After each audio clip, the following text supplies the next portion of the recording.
Hello. So I have decided to take down all of my videos that I did about marriage with an unbelieving spouse. And I'm going to give a few reasons why.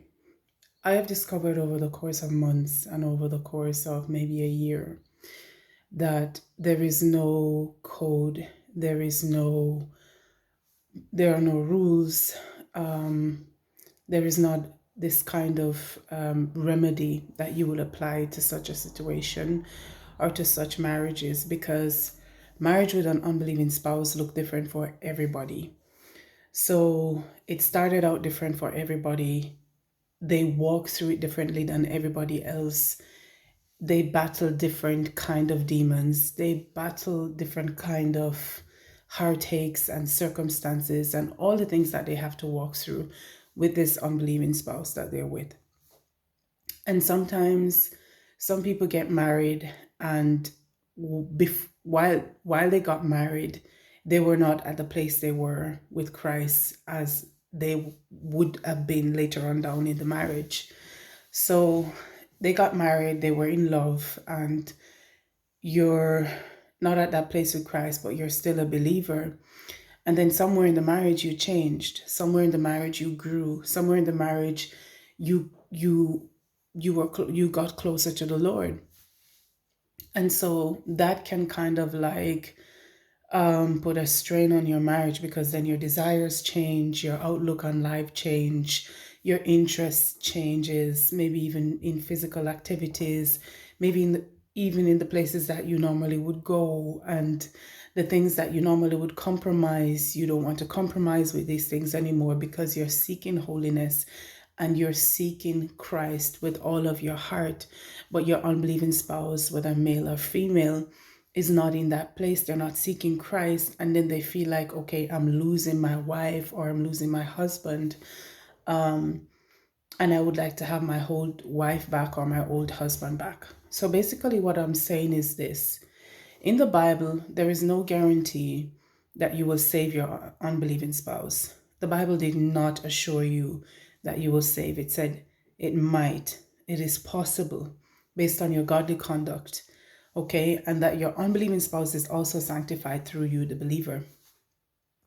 And also in the Bible encourages and the Bible implores us as believers that we should marry believers. Do not be unequally yoked with unbelievers. And there's a reason for that.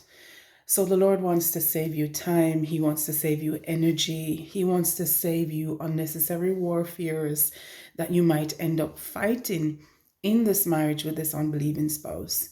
So the Bible encourages that, and I do encourage it. I encourage that anybody that's seeking to get married and you're a Christian, you're a believer, you love the Lord and you want to walk with the Lord, to save yourself some time, to save yourself some heartache, it is best to follow the principles of the Bible and to say, okay, I'm going to marry a believer, and ask God to send you a believing husband or a believing wife.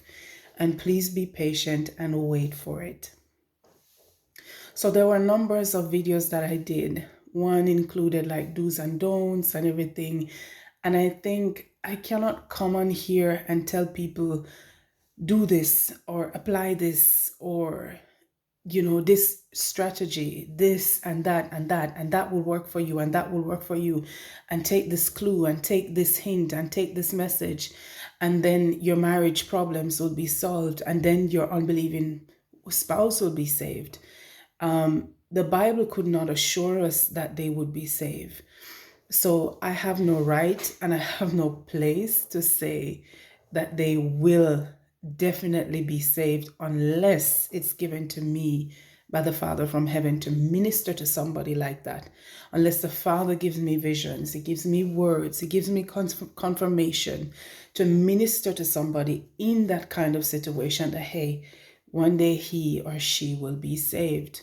Okay, so the Lord does minister like that as well. So yeah, I've decided to take it down. I don't think it's right. And what I believe that can help most in these marriages is that you continue to seek the Lord with all of your heart, with all your might, with all your strength, with all your mind. And as you continue to seek the Lord, you ask the Holy Spirit to guide you through the word and through Him counseling you, comforting you, because He is a counselor, He is a comforter, He is your helper. And I don't see no other way out of such situations. Like, for example, some people are being abused in these kind of marriages, physically abused, verbally abused. So, like I said, it's just so different, it's so vast. And I cannot tell you what kind of rule or what kind of remedy to apply to your marriage, except that you hold on to the Lord and trust in Him, and He will lead you. You understand? The Lord will definitely lead you. And however, there are some marriages, they were not ordained by God. God did not lead you to marry that man. God did not lead you to marry that woman. And however, maybe He was even prompting you and telling you, okay, don't go into this marriage because this and that might happen along the line. But because of love and because of compromise, we go in anyway. So, yes, all the best to those that are in marriages with unbelieving spouse. I have watched a few videos where people would give encouraging words, and I've also watched videos where unbelievers they came to Christ that were in the marriages. So there is hope. There is much hope, abounding hope, abundance hope, because while we were yet sinners, Christ died for us. So your unbelieving spouse, Christ also died for. And this is why the Bible would have assured you that it is possible that they might be saved.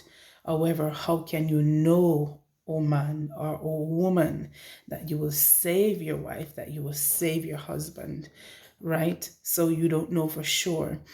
So yeah, that's all that I wanted to say. And a lot of things have changed in my perception, my outlook, and also in theory.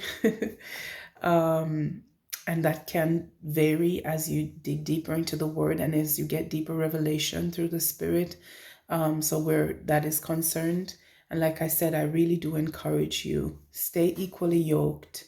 Unless the Lord is leading you to marry an unbeliever, because these things are also possible. It could be that He does for His glory, for His grace.